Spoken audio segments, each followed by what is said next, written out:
ইয়া আইয়ুহাল্লাযীনা আমানু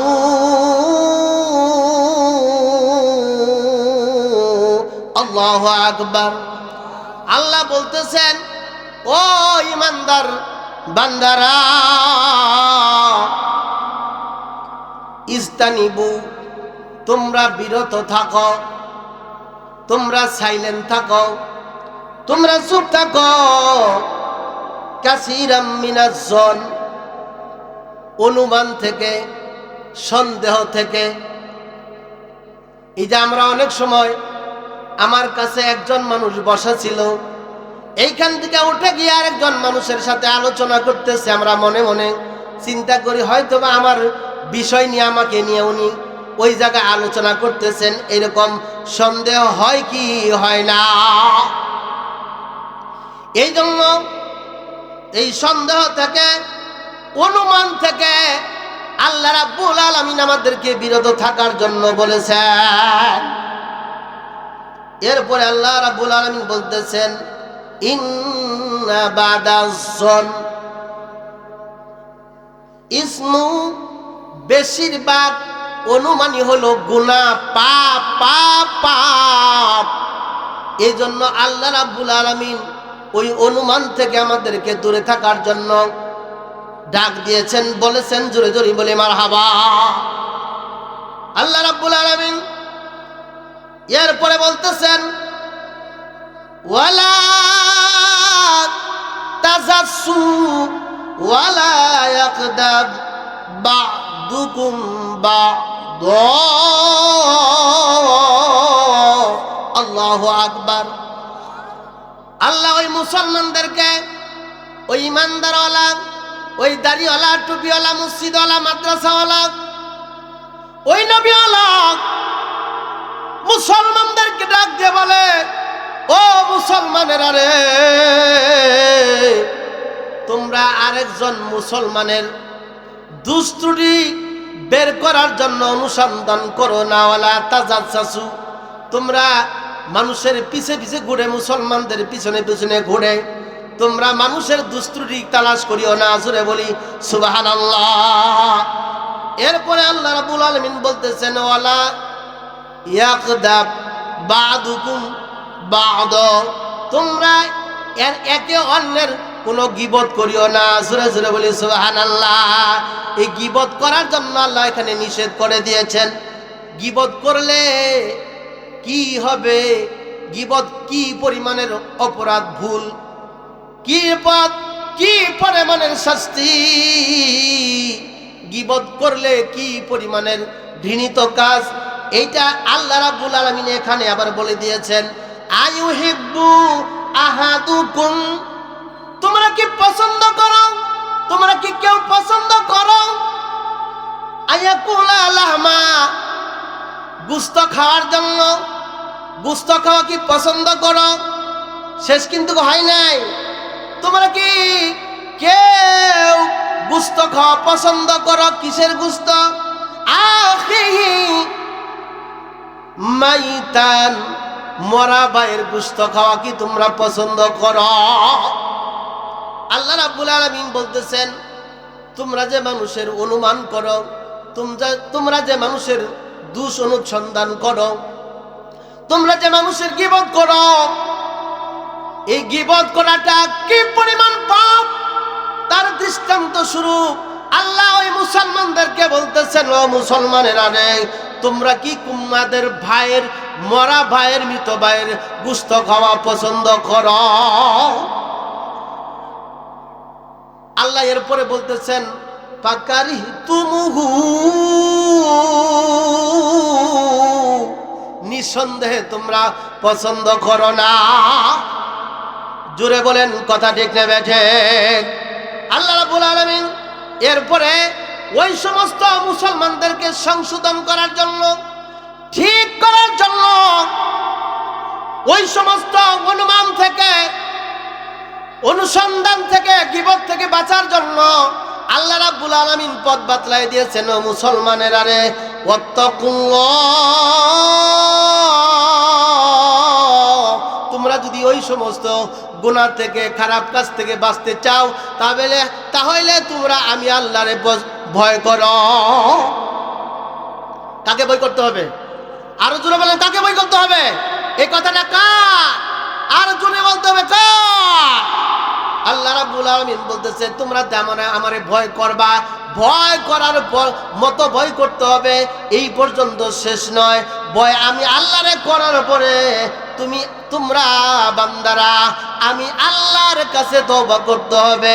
বলেছেন ইন্নাল্লাহা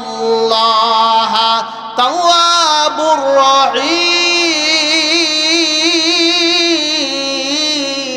আল্লাহু আকবার। আল্লাহ বলতেছেন আমি আল্লাহর ভয় করার পরে তোমরা যদি আমি আল্লাহর কাছে তওবা করো, আমি আল্লাহর কাছে তোমরা যদি মাফ চাও, আমি আল্লাহ তোমাদেরকে মাফ করে দিয়ে এই গীবতের গুনাহ মাফ করে দিয়ে, তোমাদেরকে পরনিন্দার গুনাহগুলি মাফ করে দিয়ে, তোমাদের সুগলখুরির গুনাহগুলি মাফ করে দিয়ে আমি আল্লাহ তোমাদের জন্য জান্নাতের উঁচু মাকাম দান করব। জোরে বলি সুবহানাল্লাহ। একটু জিকির করেন লা ইলাহা লা ইলাহা কলবে লা ইলাহা লা ইলাহা লা ইলাহা ইল্লাল্লাহু মুহাম্মাদুর রাসূলুল্লাহ। জোরে জোরে বলেন সাল্লাল্লাহু আলাইহি ওয়াসাল্লাম। বন্ধুরা আমার, ভাইরা আমার, এই গীবত করতে গেলে 3 কিসমের লোকের প্রয়োজন। কয় কিসমের? আরো জোরে বলেন, কয় কিসমের লোকের দরকার? গীবত করতে গেলে 3 কিসমের লোকের প্রয়োজন। 1 নম্বর হইলে যিনি গীবত করবেন তাকে দরকার আছে না নাই? 2 নম্বর যার কাছে গীবত করবেন তারও দরকার আছে না নাই? এই জন্য 1 নম্বর কিসমের লোক হইল যিনি গীবত করবেন। 2 নম্বর হইলে যার কাছে গীবত করবেন। 3 নম্বর যার সম্পর্কে গীবত করবে এই ধরনের লোকের দরকার আছে না নাই? বন্ধুরা আমার, ভাইরা আমার, গীবত সর্বাবস্থায় হারাম। গীবত কবিরা গুনাহ। কিন্তু এই গীবতের মধ্যে আবার এটা শ্রেণী বিন্যাস আছে। আপনারা শুনতে রাজি আছেননি? গীবত, কিছু গীবত আছে জায়েজ, যেটা আপনাকে আমাকে অবশ্যই করতে হবে, এটা জানার দরকার আছে না নাই? কোন ধরনের গীবত আমাদেরকে করতে হবে আর কোন ধরনের গীবত থেকে আমাদেরকে বাঁচতে হবে। যে গীবত থেকে আমাদেরকে বাঁচতে, আমরা যদি ওই গীবত থেকে না বাঁচি, কাল কিয়ামত মুসিবতের ময়দানে নয়, মরার পরে কবরের মধ্যে আমাদেরকে জাহান্নামের আগুনের মধ্যে দেওয়া হবে। বন্ধুরা আমার, ভাইরা আমার, 3 ধরনের গীবত করা যায়। 1 নাম্বার, বন্ধুরা আমার, ভাইরা আমার, আপনার জমি যদি কেউ জবরদখল করে নেয়, আপনি বলেন তো ওই জমিটা পাওয়ার জন্য, ওই জমিটা আপনাকে টিকায় রাখার জন্য আপনি আদালতে মামলা করবেন কি করবেন না? আপনার জমি একজন নিয়ে যাইতেছে জোর করে, আপনি কি আদালতে মামলা করবেন কি করবেন না? বন্ধুরা আমার, ভাইরা আমার, আপনি যখন আপনার জমি রক্ষা করার জন্য আদালতে মামলা করেছেন, ওই ব্যক্তির বিরুদ্ধে যতগুলা দোষ আছে, ওই ব্যক্তির মধ্যে যে সমস্ত অপরাধগুলো আছে, ভুলগুলো আছে, আপনি যদি আদালতে কোর্টে জজের সামনে উপস্থাপন না করেন, তাহলে তো আপনি আপনার জমি ফিরিয়ে পাবেন না। জোরে বলেন কথা ঠিক না ঠিক? এই জন্য আল্লাহ রাসূল সাল্লাল্লাহু আলাইহি ওয়াসাল্লামের লক্ষ লক্ষ হাদিস থেকে হযরত আবু হুরায়রা রাদিয়াল্লাহু তাআলা আনহু হইতে বর্ণিত, রাসূল সাল্লাল্লাহু আলাইহি ওয়াসাল্লাম সাহাবাদেরকে বললেন, ও আমার সাহাবারা রে, তোমরা কি জানো গীবত কি? তোমরা কি জানো গীবত কি? সাহাবারা বললেন, ইয়া রাসূলুল্লাহ, ইয়া হাবিবাল্লাহ, এই গীবত স্বপ্ন সম্পর্কে আল্লাহ এবং আল্লাহর নবী ভালো জানেন। জোরে বলেন মারহাবা। আমরা গীবত সম্পর্কে কিছুই জানি না।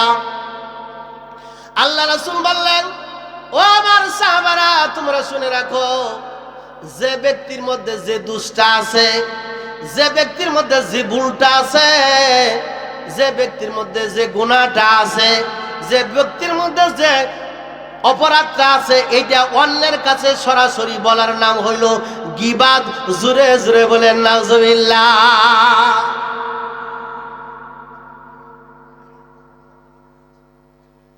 আল্লাহ রাসূল সাল্লাল্লাহু আলাইহি ওয়াসাল্লাম বললেন, তাহলে আমি অন্যের কাছে যদি এই আলোচনা করতে যাই, আল্লাহ রাসূল বললেন গীবাত হবে। কিন্তু তাফসীর কারকগণ ইবনে কাসির, তাফসীরে মাজহারি, তাফসীরে কাশাফ, তাফসীরে মারিফুল কোরআন, এর মধ্যে এই সূরা হুজরাতের এই গীবতের ব্যাপারে আলোচনা করতে গিয়ে তাফসীর কারকটা তিনটা গীবতকে হালাল মনে করেছেন। জোরে বলি সুবহানাল্লাহ।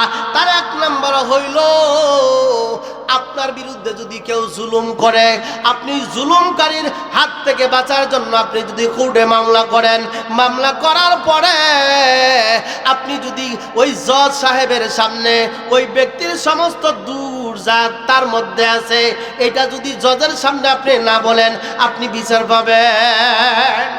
এই জন্য এই দুষ্টা, এই গীবতটা করা হালাল, হালাল। জোরে জোরে বলি সুবহানাল্লাহ। বন্ধুরা আমার, ভাইরা আমার, আপনার ফুটফুটে একটা কন্যা বিয়ে দিয়েছেন, ছেলেটা দেখছিলেন ভালো শিক্ষিত, ছেলেটা দেখছিলেন ভদ্র। কিছুদিন যাওয়ার পরে টাকার জন্য, যৌতুকের জন্য মেয়েটারে এমন ভাবে পিটাইছে, পিটাইতে পিটাইতে তার চামড়া ফাটিয়া রক্ত বের করে দিয়েছে। এরকম জালেম আছে না নাই? বন্ধুরা আমার, ভাইরা আমার, ওই জামাইরে যদি আপনি শাসন করতে চান, তাহলে আপনাকে অবশ্যই কোর্টে মামলা দিতে হবে। মামলা দিয়া ওই ছেলের মধ্যে যত রকমের দোষ আছে জজের সামনে বলার দরকার আছে না না? এটা জায়েজ। আপনি শুধু তাকে সংশোধন করার জন্য, ইসলাহ করার জন্য, আসলে তারে সমাজের মধ্যে প্রতিপন্ন করার জন্য না, আপনি তারে রাস্তায় উঠানোর জন্য। জোরে বলেন কথা ঠিক না বেঠে? এই জন্য ইসলামে গীবাতটা জায়েজ, জায়েজ, জায়েজ। জোরে জোরে বলি সুবহানাল্লাহ। দুই নাম্বার, আপনাদের কাছে এখানে এই যে বামনজানি কলেজ আছে না নাই? এখানে স্কুল আছে না নাই? এখানে মাদ্রাসা আশেপাশে আছে না নাই? আপনার একটা ছেলে এই বামনজানি কলেজে পড়ে, ইন্টারমিডিয়েটে, রাস্তা দিয়া যাওয়ার সময় এক মুরব্বীর সাথে বেয়াদবি করছে। এরকম ঘটনা হয় না? হয় না? বন্ধুরা আমার, ভাইরা আপনার, আপনার প্রতিবেশী একটি মুরব্বী আপনার ছেলের এই বেয়াদবিটা দেখার পরে যদি আপনাকে এসে বলে, ভাই যান, তুমি তো ভালো মানুষ, তোমার একটা সন্তান, কিন্তু গতকালকে দেখলাম অমক মুরব্বির সাথে বেয়াদবি করতেছে, আপনি আপনার ছেলেটাকে বুঝান, আপনার ছেলেটাকে আপনি সংশোধন করেন, বলেন যে এটা গীবত হবে না, ইসলাহ হবে। আপনার সন্তানকে ঠিক করার জন্য, ভালো রাস্তায় তোলার জন্য ওই মুরব্বী আপনাকে বলছেন আপনার ছেলেটাকে ঠিক করে ভালাই দেন, আপনার ছেলেটাকে সংশোধন করেন, আর জানি সে জীবনে কোনো মুরব্বীর সাথে বেয়াদবি না করে। আপনার এই কথা শোনার পরে আপনি যদি আপনার ছেলেরে বুঝান, বাবাজি মুরব্বীদের সাথে বেয়াদবি করতে নাই, মুরব্বীদের সাথে বেয়াদবি করলে আল্লাহর গজব আসবে, আল্লাহর অভিশাপ তোমার উপর আসবে, আপনি সুন্দর করে যদি কথাটা বুঝান, আপনার ছেলের দিলটা ভরে যাবে। এরপরে রাস্তা দিয়ে যাওয়ার সময় মুরব্বীদেরকে সালাম দেবে, বেয়াদবি করবে না। বন্ধুরা আমার, ভাইরা আমার, এই যে আজকের মাহফিলের উদ্বোধক মাকসুদুর রহমান ভাইজান, ওই কলেজের একজন সহকারী অধ্যাপক। জুড়ে বলেন কথা ঠিক না বেঠিক? এই কলেজের একটা ছাত্র রাস্তার মধ্যে খাড়াইয়া দাঁড়াইয়া দাঁড়াইয়া সিগারেট খায়। এরকম ছাত্র আছে না নাই?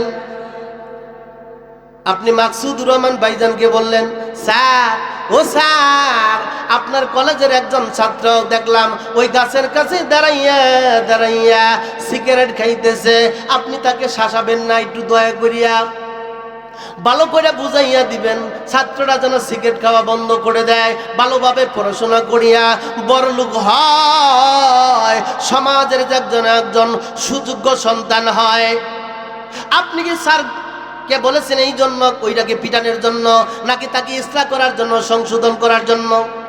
আরো জোরে বলেন, সংশোধন করার জন্য কিনা?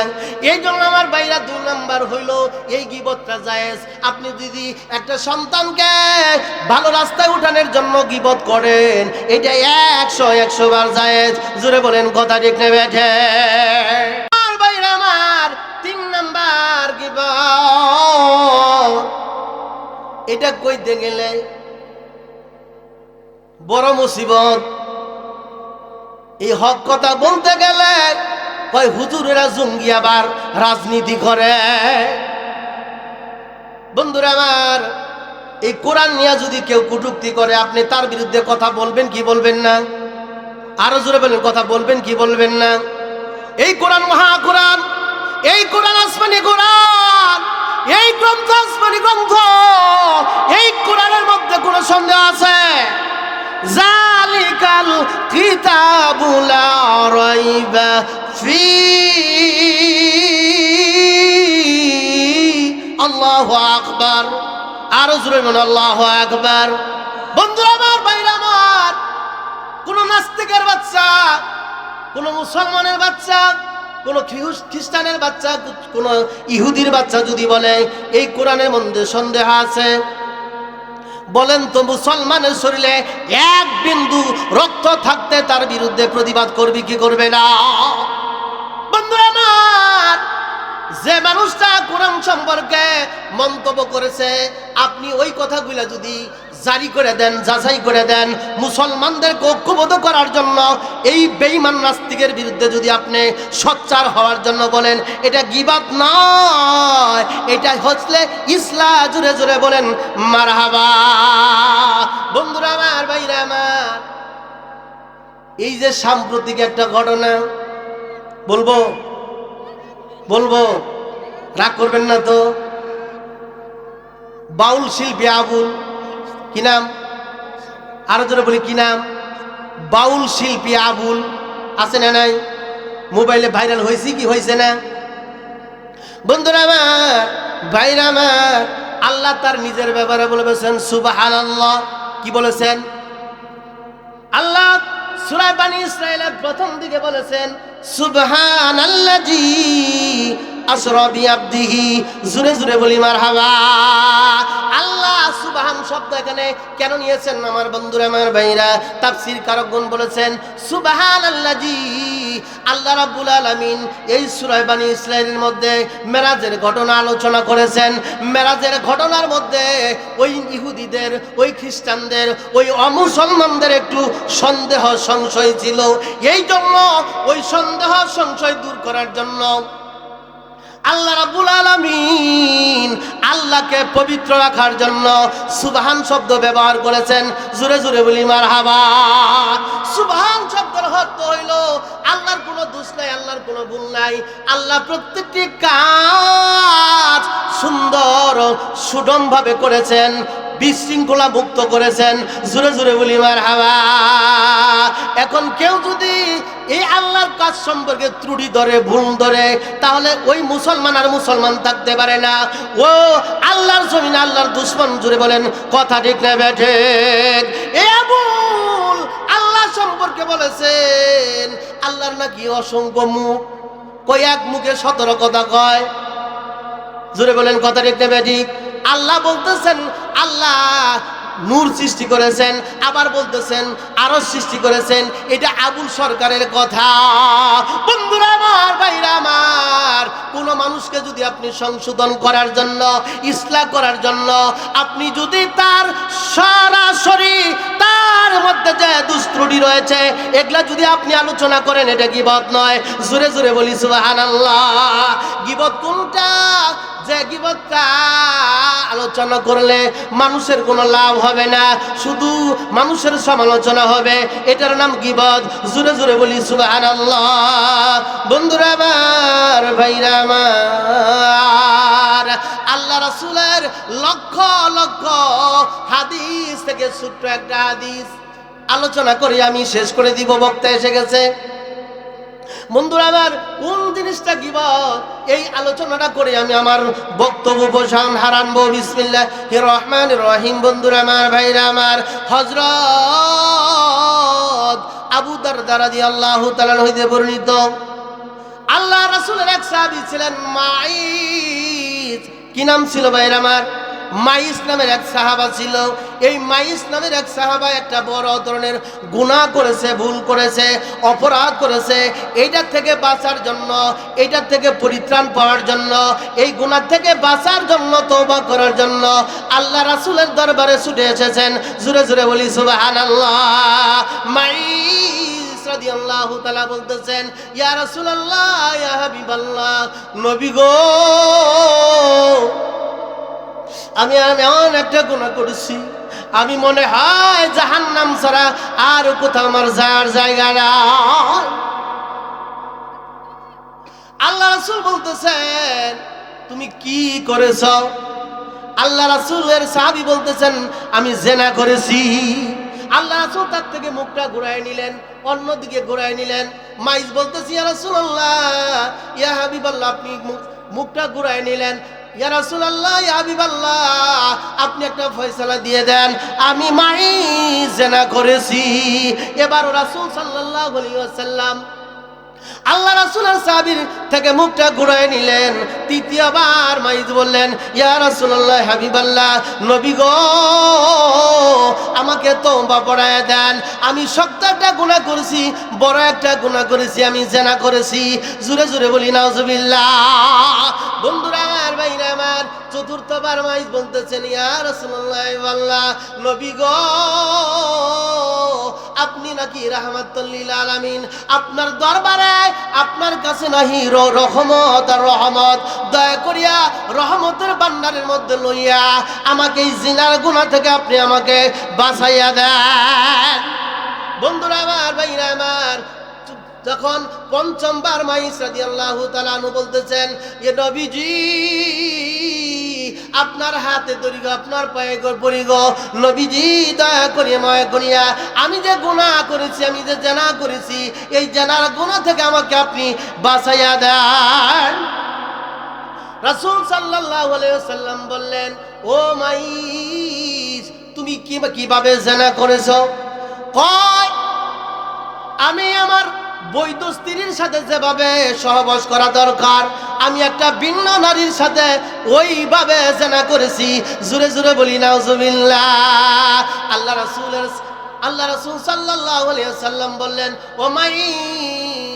ও মাইস রাদিয়াল্লাহু তাআলা, যেটাকে সুরমা দেওয়া হয়, সুরমাদানি থাকে, এই সুরমাদানির মধ্যে যেরকম সুরমা দেওয়ার জন্য কাঠিটা ঢুকাইয়া দেওয়া হয়, তুমি কি ওইভাবে ওই ভিন্ন নারীর সাথে ওইভাবে কাঠি যেভাবে ঢুকাইয়া দেওয়া হয়, ওইভাবে ঢুকাইয়া কি তুমি জিনা করেছ? কইয়া আল্লাহ রাসূলের সাহাবী বলতেছেন, ইয়া রাসূলুল্লাহ, ইয়া হাবিবাল্লাহ, হ্যাঁ হ্যাঁ, যেভাবে সুরমাদানি থেকে সুরমা বের করে চোখে দেওয়া হয়, কাঠিটা ঢুকাইয়া দেওয়া হয়, আমি মাইস রাদিয়াল্লাহু তাআলা ওই ভিন্ন নারীর সাথে এইভাবে জিনা করেছি। জোরে জোরে বলে নাউজুবিল্লাহ। আল্লাহ রাসূল সাল্লাল্লাহু আলাইহি ওয়াসাল্লাম কথাটা ক্লিয়ার করার জন্য তাফসীরে ইবনে কাসিরের বর্ণনা, বন্ধুরা আমার, ভাইরা আমার, রাসূল বললেন, যেইভাবে কুয়া থেকে মানুষ পানি ধরে বালতি দিয়া, রশি দিয়া কুয়ার মধ্যে নামাইয়া দেয়, তুমি কি ওই নারীর সাথে ওইভাবে জিনা করেছো? আল্লাহ রাসূলের সাহাবী বলতেছেন, ইয়া রাসূলুল্লাহ, ইয়া হাবিবাল্লাহ, হ্যাঁ হ্যাঁ, ঠিক ওইভাবে যেভাবে বালতি কুয়ার মধ্যে দেওয়া হয়, আমি ওই নারীর সাথে ওইভাবে জিনা করেছি। জোরে জোরে বলি নাউজুবিল্লাহ। আল্লাহ রাসূল সাল্লাল্লাহু আলাইহি সাল্লাম সাহাবাদেরকে বলতেছেন, ও আমার সাহাবারা, তোমরা শুনো শুনো, মাইসকে ময়দানে নিয়ে যাও, তাকে সঙ্গে সার করার জন্য, তাকে কতল করার জন্য, তাকে তার জিনার শাস্তি দেওয়ার জন্য বুক পর্যন্ত গর্ত করে পাথর মেরে তাকে হত্যা করে দাও। বন্ধুরা আমার, ভাইরা আমার, মাইজকে গর্তের মধ্যে নামাইয়া পাথর মারিয়া সঙ্গের সার করে দেওয়া হলো।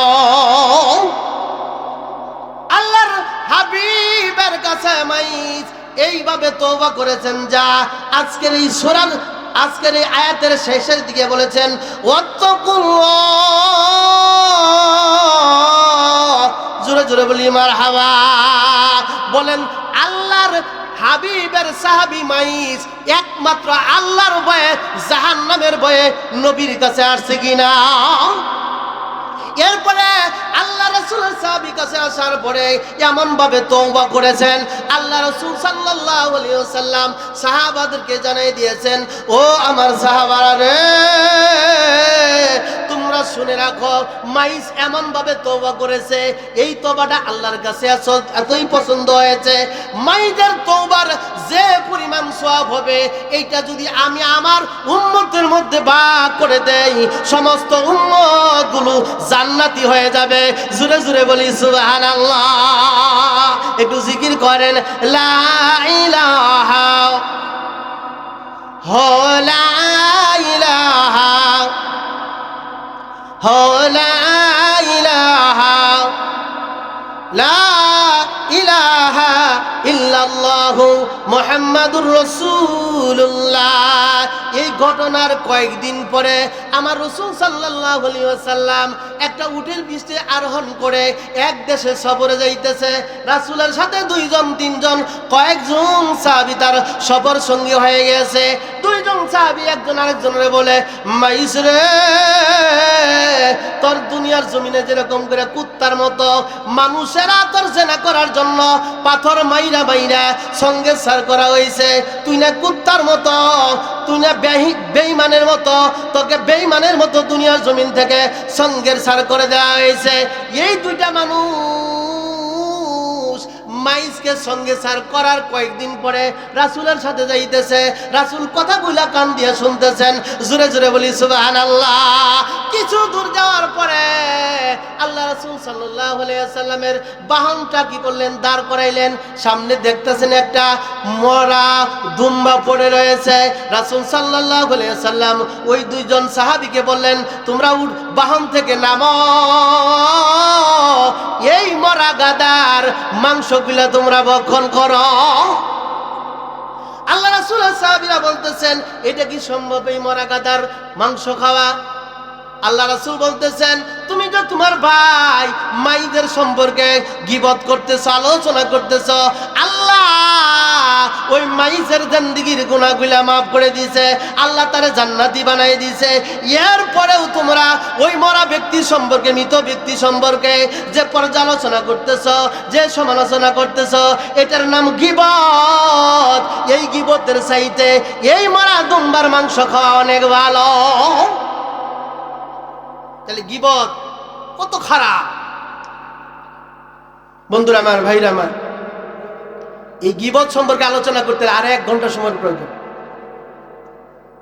এরপরে পরনিন্দা কি আছে, আরো জন্য বলি কি আছে, পরনিন্দা। এই পরনিন্দা এই সূরার অংশ, এই আয়াতের অংশ বিশেষ।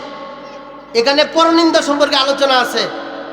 এরপরে চুগলখুর আমাদের সমাজে আছে না নাই? পরনিন্দা, চুগলখুর সম্পর্কে আলোচনা করতে গেলে 1-2 ঘন্টা সময়ের প্রয়োজন। অল্প সময়ে এটা বোঝানো সম্ভব না। আমার সময় শেষ। আদবে আউলিয়া বেদবে, জোরে বলেন, আদবে আউলিয়া বেদবে।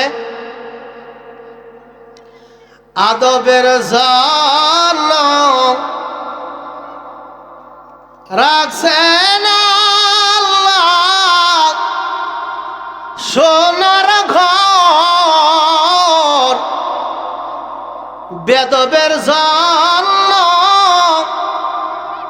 রাখছেন আল্লাহ জাহান্নামের ঘর, বেদবের জন্য রাখছে আল্লাহ জাহান্নামের ঘর। এজন্য আদবে আউলিয়া বেদবে শয়তান। আমরা আদব রক্ষা করে চলতে চাই, আমরা আল্লাহর পেয়ারার বান্দা হতে চাই। জোরে বলেন, কথা ঠিক না ঠিক? এই জন্য আমি যা আলোচনা করতেছিলাম, যদি ভুল ত্রুটি হয় আল্লাহর কাছে ক্ষমা করবেন। আর যদি কিছু নেওয়ার মতো হয়, সংশোধন করার মতো যদি কিছু হয়, যে এই কথাটা নিলে আমার আমলটা ভালো হতে পারে, আমি গুনাহ থেকে মুক্ত থাকতে পারি, আমি জান্নাতের পথ ধরতে পারি, তাহলে দয়া করে গ্রহণ করবেন। আপনার কপালও ভালো হবে আমার আলোচনা সার্থকের জন্য। আমার কপালে আল্লাহ ভালো করতে পারেন কি পারে না? কপালের মালিককে, জমিনের মালিককে, হায়াতের মালিককে, মৌতের মালিককে, সম্পদের মালিককে, ইজ্জতের মালিককে, বেইজ্জত করার মালিককে। এই জন্য ওই আল্লাহর প্রতি সবাই তাওয়াক্কুল করতে চাই কি চাই না? আল্লাহ রাব্বুল আলামিন আমাদেরকে বোঝার জন্য তদ অনুযায়ী আমল করবার তৌফিক দান করুন। সকল মিলে আমিন।